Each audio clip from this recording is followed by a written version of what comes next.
My account was restricted for over 3 months because of one transaction. The bank told me that they could not lift restriction from my account. I said this would not stand. They would either me in that bank because I'm not going anywhere, and I'm not going to let them attend to any customer until they lift restriction from my account. We're assuming it's a man. Okay, it cannot be a woman. So a woman cannot cause this problem. No problem. No problem. No problem. Because I mean, women, we know to get issues like that.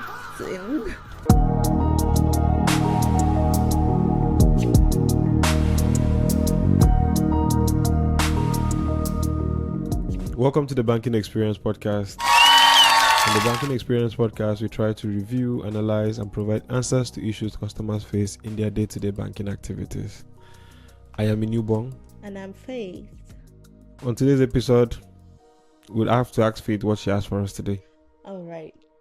So, I thought we agreed that we won't be fighting again in the bank. We agreed. What happened? Someone has done it again. Anyway, I'm going to read the story, so just come with me and listen to what this person has to say. So, I am tired of Nigerian banks.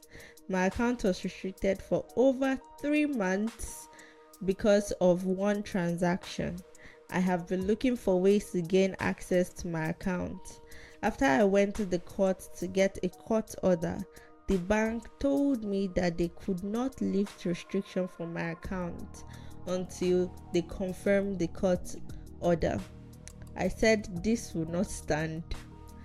They would either me in that bank because I'm not going anywhere, and I'm not going to let them attend to any customer until they lift restriction from my account. Faith, me, I'm tired already. Faith, I'm tired already. But why do we love this creating of a scene thing? Why is it a thing? Why? I mean, in the man's defense, because you always defend them. Yes, you're always supporting them. I'm for the common man, guys. I'm for all of us. I'm for all of us. I'm for all of us. Anyway, why would they restrict his account? And then I'm sure for him to provide a court order, the bank must have asked him for it. Because, I mean, would I go straight to the court if I find out that my account was restricted? No. Yes, you can. You can. You know, I'd rather go to the police. Jesus. What is the police going to do for you now? Are you going to arrest the bank? You're carrying the policeman to the banking hall. Go and create a scene in the bank. I don't know. It just seems more logical, because why am I going to the court to get a court order when my account people should stop being like Faith. People should not answer Faith. Please, I beg you. People should not be like Faith. So I think the most difficult task of banking is having to manage between the desires or wants of the customers and what the banking regulation entails. Okay, because I think that's where we always try to create a balance. Okay, like he said, there was an issue on the account. He did not tell us the issue though. Yes, so I mean, it's you that is defending him. So me, I'm not going to get into that part of the discussion. So my own problem is, for there to be a restriction on your account up to 3 months, then there's a serious issue. Okay. The bank can only keep restriction on your account maximum 72 hours without a court order. Okay.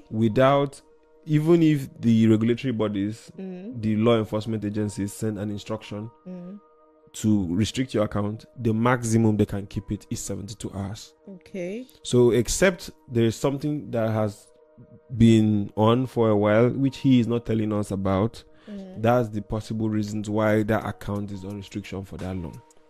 Now, let us bring it back to the problem he's talking about. He took a court order to the bank. And then he wanted them to lift restriction immediately. Faith, how? What if that court order is fake? Well, you always defend him. Now continue. I won't defend him. No, continue defending him. I mean, Faith, what if the court order is fake? Yeah, the bank would have to verify to make sure. So you see this problem of creating a scene in the bank, it is not helping any of us.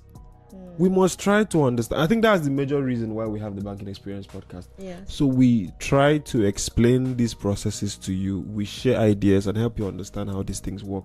Because when you go and you stop banking activities and you say, okay, nobody's going to attend to any customer again unless I get my account free from every restriction, then you don't really understand how these things work. And it shows that there's a big knowledge gap. Okay. You get. So for this person now, he didn't need to create a scene. All he had to do was wait for the bank to verify his court order. Wait. So okay, we would wait. Yes.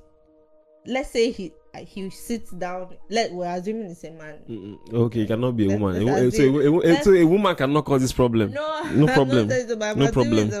No problem. Because I mean, women, we know to get issues like that. I mean, restriction. Which issues are women causing you to get their account restricted? Let's be honest with ourselves. It's a man. Okay. Yes. Okay. No problem. So you said the bank has to verify, of course, this court order. So he can't just sit down there and wait for them to verify. Yeah, he needs to go home. Go home, sleep. Wait, this verification cannot be done immediately. What if he has a pressing need? I mean, for someone after 3 months to come charging into the bank like that, you know that he's been patient enough. So instead of him to go and solve the problem, I'm not blaming him. I understand frustration. I understand stress. But I'm saying instead of you go to solve the problem because, I think there's a trend in Nigeria. Instead of people solving a problem, what they will do is to go and get a court order. So if they have a problem, instead of them solving the problem, they go and get a court order because there would always be a court order that will support you. So I think that's where the problem is. Yes, it's actually very frustrating. Yes, it's tasking. It's difficult for you to not be able to access your account for the past 3 months. Do transactions. It's actually, I don't know what transpired. I don't have the full. We don't have the full details of transaction. But the point is, I do believe that the bank has to first of all confirm if this court order is genuine. Okay. After confirmation, restriction will be lifted.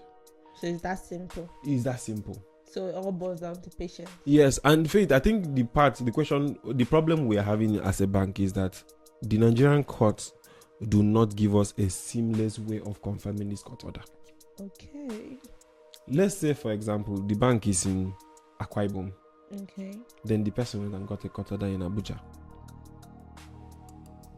Okay, would that work? Yeah, it will work. So you can get court order anywhere. That's the problem with these court orders. You can get it from anywhere, any court anywhere. You can get the court order. So when you get this court order from whichever bank you got the court order from, whichever court you got the court order from, you bring it to the bank. The bank has a duty to verify. So if the bank has a branch within that area, they have to send somebody to go to that bank, to that court to confirm, did this come from us? Okay. Did it come from you? Should we honor? Do you understand? And they have a big problem, and I think the big problem is the logistics issue. If we have an online system, more like a portal, where you can just log a court order and say, please verify this. Okay. That will be faster. Fintech guys, this is an idea. It's something you should look into because there should be a solution if the system will allow you, because that will help the banks, especially with verification of court orders, confirmation of court orders if they are, because so we know how issues our customers like this. Okay, so you're saying for a restriction that was on his account for over 3 months, all he needed to do was get a court order, wait for it to be verified, and then his account restriction will be lifted. Yes. So what about the issue that made it happen? That's what we are saying. That's the issue we just talked about now. Nigerians, they rather go get a court order than solve the problem. That's the thing. I don't know. It's the major. I think that's the major issues we have in Nigeria. We would rather get a court order, than solve a problem. So the court order is basically just to lift the restriction. The court is telling us that this person lifts the restriction from his account, irrespective of whatever reasons you people have. We don't care. So what now happens to the issue that led to it in the first Exactly. place? So that is where the bank would go to the court and say, no, this court order you gave, it's possible you gave it in error or based on maybe the limited information that was given to you. This is the reason why this account is on restriction. So it's left for the court to either continue or say this is what it. Yeah, so that's where the problem is. So he can't just. So he can't just come into the bank to create a scene and say, you people must leave from my account. How about, please, you people should help us now. At least that since you are listening to the Banking Xperience podcast, you must represent us very well. Yes. Okay. I think that's fine. Yeah. So he's going to do better, but he has to do better. He or she has to do better. Because again, I have a feeling that it's a she. I feel it's a she because men don't cause all these problems. Men are calm people. We don't, whatever we say. No argument. So let us hear what you think about this particular concern or this person that went to create a scene in the bank for something like this. If you have any suggestions, ideas, let us hear from you on the comment section. And also, I would like to know if your account has ever been restricted. You've ever been in this kind of position. What did you do to solve that problem? Yes, that would help. In the future. All right. So until we come to your screen again, do like, share, subscribe. Please comment. Subscribe. Be part of our family. All right. Bye.